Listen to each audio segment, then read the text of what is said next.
होती, चौफेर गर्दी होती. 90% जास्त लोक तिकडे मुसलमान होते. आणि साहजिकच मी हिंदीमध्ये भाषण केलं. आणि त्या भाषणात मी त्या तमाम मुसलमानांना विचारलं की क्या आपको लगता है मैंने हिंदुत्व छोड़ा है? त्यांनी सांगितलं नाही. आणि मग मी पुढचा प्रश्न विचारला, मग माझं हिंदुत्व तुम्हाला मान्य आहे की नाही?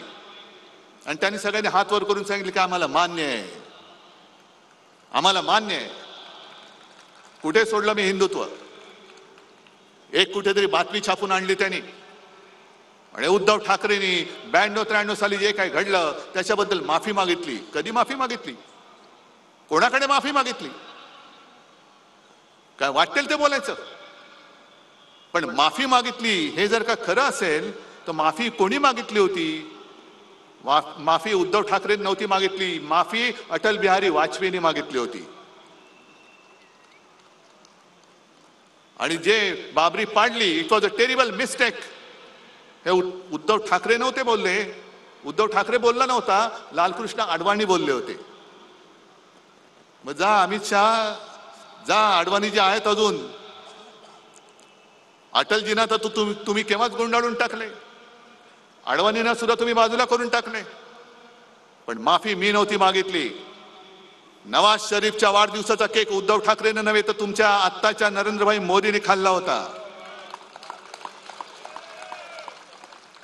अगदी लहानपणी माझ्या आजूबाजूला मुस्लिम कुटुंब राहायची. ईदच्या दिवशी त्यांच्या घरनं मला जेवण यायचं आणि त्यांच्या ताज्याखालनं मी जायचो. हे उद्धव ठाकरे नव्हता म्हणाला, हे नरेंद्र मोदी बोलले होते. किती काढू? माझ्या फोनमध्ये 100च्या वरती फोटो आहेत. सगळे जण टोप्या घालून बसलेत.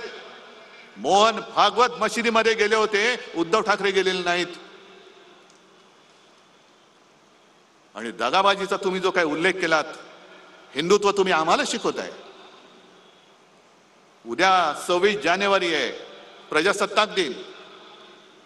आपल्या देशाचा तिरंगा आहे, त्या तिरंग्यामध्ये सुद्धा हिरवा आहे. जो तिरंगा तुम्ही अनेक वर्ष स्वातंत्र्यानंतर सुद्धा तुमच्या कार्यालयावरती लावत नव्हतात.